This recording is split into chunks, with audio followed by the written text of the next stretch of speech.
teman-teman non-disabilitas ini dapat melaporkan tingkat aksesibilitas fasilitas pejalan kaki berupa hambatan-hambatan yang ada di trotoar. Contohnya misalnya ada hambatan pohon atau misalnya ada hambatan PKL atau parkir liar. Nah, hal-hal tersebut dilaporkan melalui aplikasi ToonMap. Nah, setelah itu datanya ini akan dikoleksi di data dashboard ToonMap dan akan dikumpulkan untuk nantinya diinformasikan ke teman-teman netra melalui aplikasi yang dapat diakses oleh teman-teman netra melalui suara.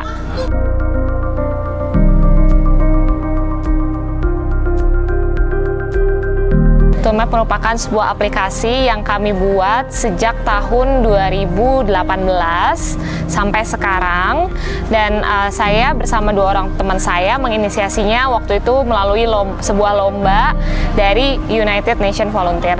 Kami juga menginisiasi pemetaan bertajuk Map My Day agar salah satu cara untuk meningkatkan user juga dan juga meningkatkan kepekaan dan kepedulian teman-teman non-disabilitas tentang isu disabilitas dan juga aksesibilitas. Jadi Map My Day ini kami inisiasi di bulan Desember 2017. Waktu itu kami adakan untuk merayakan gitu ya Hari Disabilitas Internasional pada tanggal 3 Desember. Nah, jadi kami inisiasi mulainya di Desember 2017.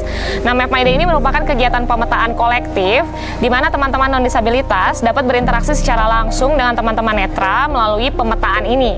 Nah, teman-teman ini akan dibagi menjadi beberapa rute yang berbeda sehingga nantinya teman-teman ini dapat memetakan berbagai macam rute jalan gitu ya di Kota Bandung.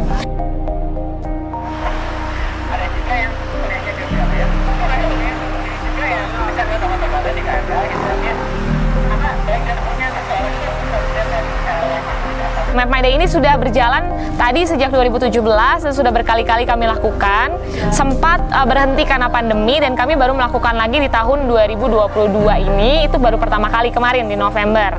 Nah, sekarang ini mungkin semenjak pandemi kita hiatus, itu adalah yang kedua kali. Harapannya dari Map My Day ini, teman-teman non-disabilitas pertama dapat berinteraksi secara langsung dengan teman-teman netra yang jarang sekali kita temui di kehidupan sehari-hari.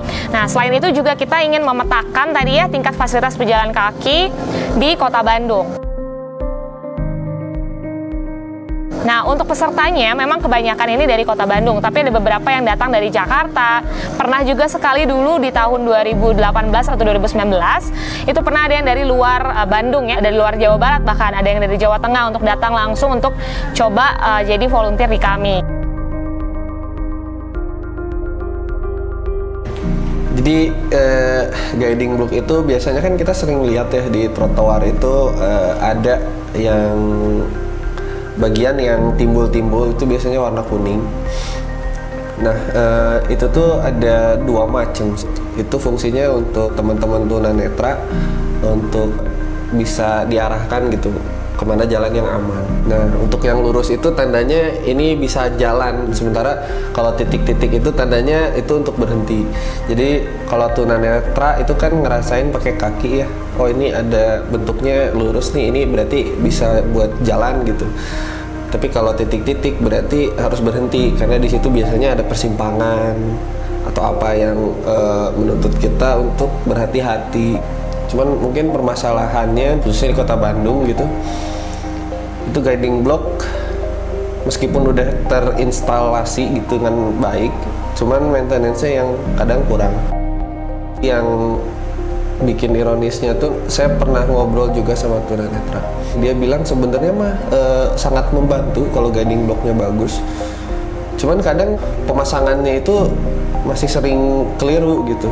Kayak titik-titik itu kadang nggak seharusnya gitu, jadi tunanetra itu berhenti padahal mah nggak ada persimpangan, nggak ada apa. Atau guiding block yang lurus disuruh jalan, padahal ujungnya ada persimpangan gitu atau selokan atau apa yang malah bikin bahaya gitu. Jadi kadang meskipun di trotoar itu udah ada guiding block, itu teman-teman tunanetra kadang masih tetap merasa lebih aman itu kalau di luar trotoar. Ya, jadi ToonMap ini ada 2 aplikasi ya, untuk pelapor sama untuk teman-teman tunanetra. Untuk aplikasi pelapor itu udah ada di Play Store, tinggal dicari aja ToonMap. Nah, itu udah bisa di-download juga oleh publik. Tapi untuk yang tunanetra itu sekarang kita masih beta rilis, jadi hanya temen-temen yang udah daftar aja yang bisa download.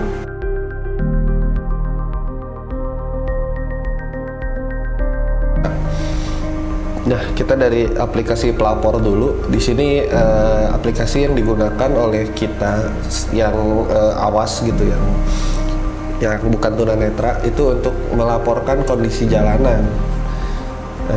Seperti misalkan kalau kita menemukan di sini guiding blocknya nggak sesuai, atau di sini nggak ada guiding block. Utamanya di situ sih, jalan ini aman atau enggak gitu buat tunanetra. Ini nyambung ke aplikasi yang kedua, aplikasi buat tunanetra.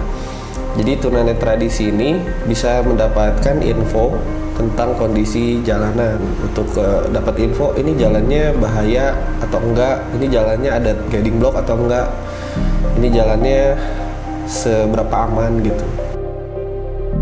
Setelah itu, data-datanya juga akan kami berikan kepada pemerintah sebagai bahan pertimbangan mereka untuk nantinya memperbaiki fasilitas pejalan kaki berdasarkan data yang kami kumpulkan. Nah, harapannya sih dengan ini kita dapat menjadi salah satu yang mendukung komponen kota inklusif tadi, karena sebenarnya kota inklusif ini harus dibuat juga dari melalui partisipasi. Nah, aplikasi yang kita buat adalah aplikasi crowdsource, di mana memang itu harus dibutuhkan partisipasi aktif dari relawan itu sendiri.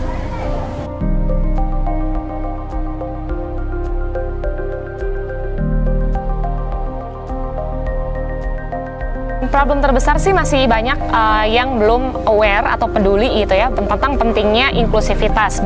Jadi masih banyak, misalnya banyak banget yang perusahaan-perusahaan yang belum bisa untuk meng-hire atau merekrut teman-teman disabilitas di kantornya, karena mereka berpikir kalau inklusif itu susah gitu ya. Jadi banyak sekali yang belum aware terhadap isu ini gitu. Karena kalau misalnya kita lihat jumlah teman-teman disabilitas, khususnya teman-teman netra, karena saya fokus di teman-teman netra, itu sangat banyak, tapi jarang kita temui di kehidupan sehari-hari gitu ya. Nah, pikirkan kalau misalnya mereka bisa berpartisipasi secara aktif dari sisi perekonomian, entah itu mereka mendapatkan pekerjaan, entah itu mereka bepergian dimanapun gitu ya, pasti bisa meningkatkan perekonomian, entah itu mereka bisa jadi tambah bayar pajak, atau misalnya mereka bisa bantu juga teman-teman transportasi online untuk bepergian kemana-mana. Tapi karena kurangnya masyarakat terkait isu ini, sehingga ya susah untuk misalnya menerima mereka dalam kehidupan kita sehari-hari gitu ya. Jadi kurang inklusif, baik itu dari sisi fasilitas fisiknya maupun yang non fisiknya. Caranya memang harus banyak dari berbagai macam stakeholder ya, nggak cuma dari masyarakat aja. Kalau menurut saya caranya salah satunya bisa dari pemerintahnya juga udah mulai gabung di acara kita, terus kedua juga bisa partisipasi aktif dari warganya, atau banyak sekali seminar-seminar tentang inklusif, atau dari pendidikan juga boleh mulai cobain bikin pendidikan yang inklusif, karena sekarang kan banyak banget misalnya teman-teman netra yang keterima di universitas tapi mereka masih tidak ada fasilitas misalnya book yang audiobooknya gitu ya. Jadi memang harus semua pihak ini harus berperan aktif sih, susah untuk satu-satu. Tapi makanya kita ngadain Map My Day ini adalah salah satu langkah kecil untuk seenggaknya di Kota Bandung ini sudah ada beberapa masyarakat atau teman-teman relawan yang aware terhadap pentingnya isu disabilitas dan juga aksesibilitas, khususnya pada kota inklusif atau inklusivitas. Kalau harapan sih, kalau dari sudut pandang developer ya, mungkin lebih ke teman-teman ketika kita mau bikin aplikasi, bikin web gitu, itu kita harus lebih memperhatikan sisi accessibility-nya gitu. Karena kan kadang ada aplikasi yang enak dipakai sama tunanetra, ada yang sulit gitu. Jadi biar teman-teman tunanetra juga bisa pakai, harusnya lebih diperhatikan di situ gitu. Harapannya kalau kita tidak membeda-bedakan sih sebenarnya. Jadi selama ini kita tuh fasilitas semuanya dibedain. Jadi pemerintah bikin bus khusus disabilitas, tapi bukan cuman khusus disabilitas gitu. Padahal sebenarnya bikin bus yang semuanya universal, yang memang bisa diakses untuk semua orang. Itu salah satu contoh kecilnya ya, fasilitas fisik gitu ya. Maupun fasilitas servis, misalnya bagaimana teman-teman netra bisa mengakses pendidikan yang layak dan juga bisa mengakses servis financial service yang layak juga, karena banyak banget misalnya teman-teman netra yang mau buka tabungan susah karena mereka nggak punya tanda tangan gitu ya. Nah, jadi diharapkan fasilitas baik fisik maupun non fisik dapat lebih aksesibel lagi untuk teman-teman netra sehingga dapat terciptanya lingkungan yang inklusif.